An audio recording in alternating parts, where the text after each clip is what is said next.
Parlons maintenant de l'économie de la fonctionnalité. L'ADEME, Agence nationale de la transition écologique, la définit ainsi. L'économie de la fonctionnalité consiste à fournir aux entreprises, individus ou territoires des solutions intégrées de services et de biens reposant sur la vente d'une performance d'usage ou d'un usage et non sur la simple vente du bien.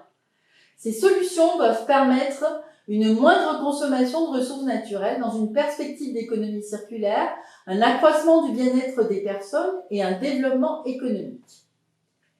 L'économie de la fonctionnalité privilégie l'usage à la possession et tend à vendre des services liés aux produits plutôt que les produits eux-mêmes. En économie de fonctionnalité, on vend par exemple la mobilité au lieu d'une voiture, une ambiance lumineuse adaptée et pas des ampoules, un confort climatique plutôt que de l'énergie, des mètres cubes d'air plutôt qu'un compresseur.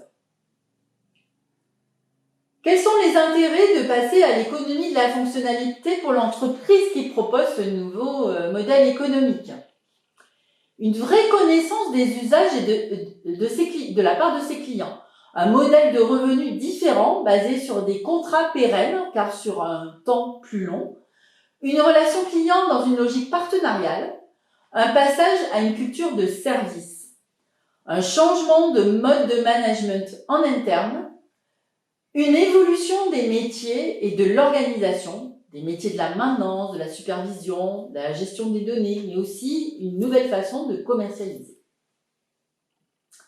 Et du côté des clients de l'entreprise, quels sont les bénéfices? Eh bien, il y a un engagement de résultats, il y a une facturation des unités de service par fonction, il n'y a pas de transfert de propriété, et finalement, il y a une forme de sérénité, l'offre étant ajustée aux besoins sans nécessité de gérer des fluides et des déchets notamment.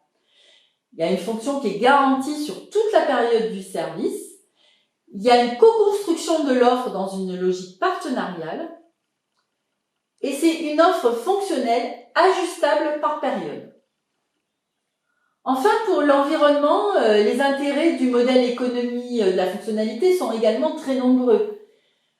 On a de la non-obsolescence, bien sûr, on a l'augmentation de la durée de vie, on a la diminution de la dépendance en ressources, on a l'incitation à une démarche d'éco-conception pour une efficacité globale, et on a des externalités environnementales qui sont prises en compte et minimisées pour améliorer l'efficacité économique globale, par exemple les déchets, les fluides et l'énergie. Pour le social et le territoire, il y a aussi des avantages. Il y a la relocalisation des services de réparation, d'intervention, de maintenance. Et il y a de la mutualisation, de la coopération. C'est l'économie de la fonctionnalité qui comprend aussi l'économie de la coopération pour intensifier encore l'usage de la ressource et apporter une plus grande valeur de service. Il y a des freins qui peuvent être aussi liés à cette économie de la fonctionnalité. Freins liés au changement interne, nouvelles compétences, la maintenance, la supervision, l'analyse de données, aux contrats qui sont plus longs, à des couvertures de risques liées au non-transfert de propriété, à l'assurance et à la couverture des risques, à l'impossibilité tout simplement de l'appliquer sur certains marchés, les marchés publics qui financent des CAPEX par exemple, et au risque de non-loyauté, des prix élevés, des externalités environnementales qui sont finalement peu prises en compte.